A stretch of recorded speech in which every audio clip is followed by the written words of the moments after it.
نماز صحیح ہوگی تو مال کا خرچ کرنا بھی صحیح ہوگا. علماء نے لکھا ہے کہ جس کی نمازیں صحیح ہوگی وہ اپنا مال خرچ کرنے میں بھی صحیح ہوگا. ہاں کہ مال کو کہاں خرچ کرنا ہے نہیں مسئلہ، مال کہاں خرچ کرنا. تو عام طور پر مال لوگ اپنی ضرورت راحت پر خرچ کرتے ہیں. ضرورت پوری ہو جائے، راحت ہو جائے، یہی دو کام ہے مال کے. اور تیسرا بتاؤ؟ تیسرا نہیں ہے، تیسرا نہیں ہے. ضرورت پوری ہو جائے، راحت ہو جائے.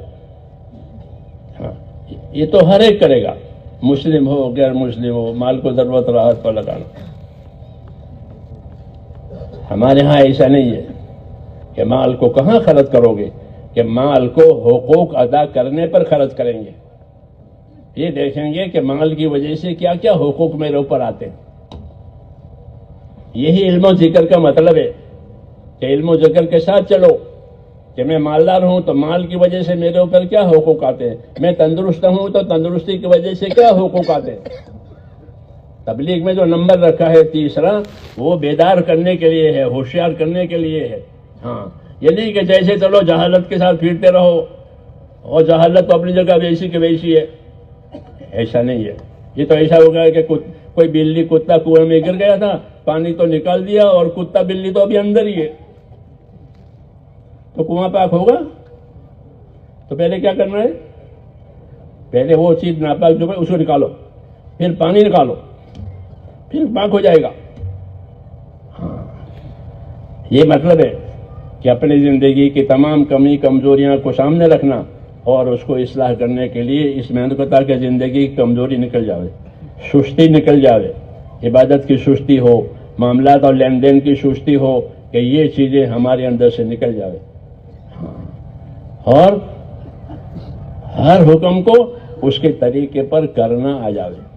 اللہ کے حکم زیادہ نہیں ہے، گھبرانے کی بات نہیں ہے. اللہ کے حکم بہت تھوڑے ہیں. حکم ہمارے اوپر تو خاص طور سے بہت تھوڑے. 50 نمازیں تھی، اس میں سے 5 کر دی. یہ تو سب کو معلوم ہے نا کہ نماز کتنی تھی، کہ 50. پھر کتنی کر دی؟ کہ 5 کر دی.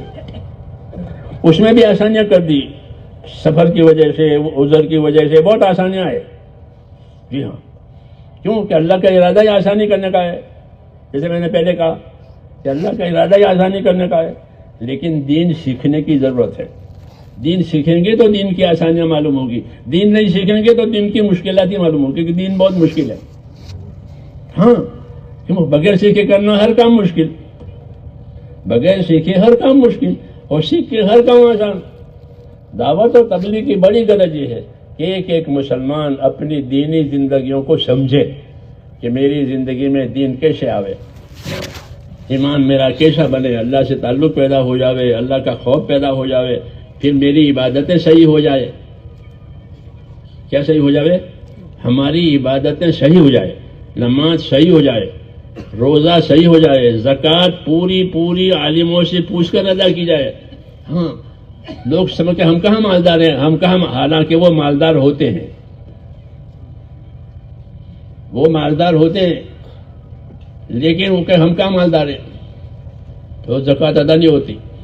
مولانا اللہ صاحب فرماتے تھے میں چاہتا ہوں کہ ہمارے ساتھی اپنے مال کی زکوٰۃ پائی ادا کرے. مولانا اللہ صاحب خالی نکلنے کو نہیں کہہ رہے تھے کہ نکلا کرو، کہ ہاں نکلنا تو ہے ہی، کیونکہ اس کے بغیر زندگی بننا مشکل ہے.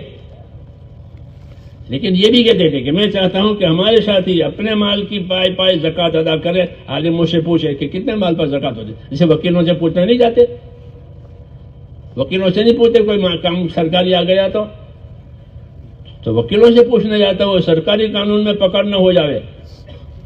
اللہ کے قانون میں پکڑ ہو، عالموں سے پوچھو کہ کتنی زکوٰۃ ہے. خالی نکل جانے سے بات نہیں بنے گی، یاد رکھو. یہ نکلنا تو اس لیے ہے کہ اسلام کے سارے ارکان زندگیوں میں آ جاوے. اس لیے 5 ارکان کے فضائل لکھے ہیں، کلمے کے، نماز کے، روزے کے، زکوٰۃ کے، حج کے، اور قرآن شریف کی فضیلت، ذکر کی فضیلت. یہ اس لیے بنائی ہے کہ یہ دین زندگیوں میں آوے، اس کی فضیلتیں معلوم ہو جائے. فضیلتیں معلوم نہیں ہے اس لیے کام کرنے کا شوق نہیں پیدا ہوتا. جو فضیلتیں سمجھے گا وہ کام کو نہیں چھوڑے گا، اور جو فضیلت نہیں جانتا وہ کام کی طرف بے توجہ ہی کرے گا. کر لیں گے، نماز پڑھ لی، حالانکہ نماز میں اور عبادت میں اور اعمال میں دو باتیں ہیں، ایک اس کی اہمیت، ایک اس کی فضیلت۔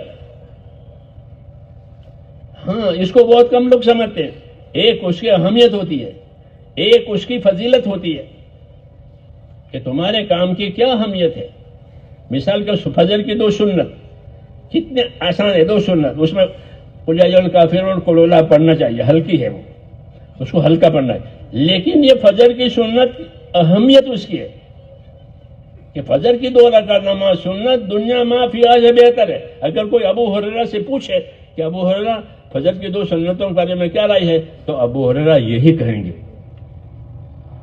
کیا کہیں گے کہ فجر کی 2 رکعت نماز سنت دنیا ما فیہا سے بہتر ہے۔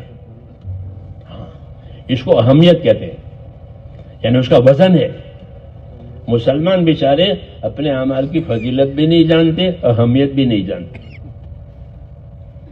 تبلیغ کے ذریعے سے ہر عمل کی اہمیت آوے، ہر عمل کی فضیلت آوے،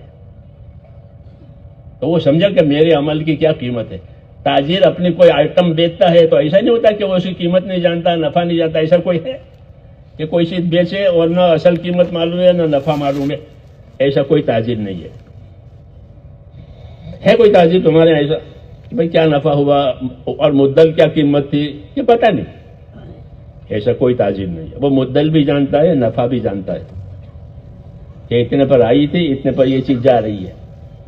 وہی تاجر ہے جو نفع کماوے۔ جو نفع نہ کماوے وہ تاجر نہیں ہے، وہ تو کھوٹ کھانے والا ہے۔ اس لیے مسلمان وہ ہے جو اپنی دنیا سے آخرت بناوے، کیونکہ سب سے بڑا نفع دنیا کی زندگی کا یہ ہے کہ اس سے آخرت بنتی ہے۔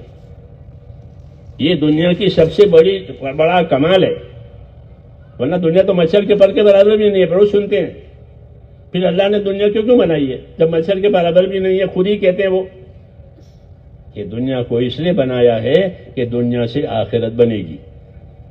یہ حکم ہے کہ وابتغی فیما آتاک اللہ الدار الآخرہ، اے بندے تجھ کو اللہ نے جو دنیا دی ہے اس سے اپنی آخرت بنا لے۔ یہ دعوت ہے کہ جس کو جو دنیا ملی ہے اس سے اپنی آخرت بنا لے۔ آنکھیں ملی ہے تو آنکھوں کا دین، کان ہے کانوں کا دین، زبان ہے تو زبان کا دین، مال ہے تو مال کا دین، تاکہ آخرت بنے۔ کیونکہ آخرت تو دین سے بنے گی نا، آخرت دین سے بنے گی۔ اس لیے آنکھوں کا دین، کانوں کا دین، ہاتھ پاؤں کا دین، مال کا دین، تندرستی کا دین، یہ دین دیا ہم کو، یہ دین دیا ہے کہ جب دین پر آدمی قائم ہوگا تو اس کی آخرت بنے گی۔ اور دین کو سب کے لیے آسان کر دیا، دین کو سب کے لیے آسان کر دیا آخرت بنانے کے لیے۔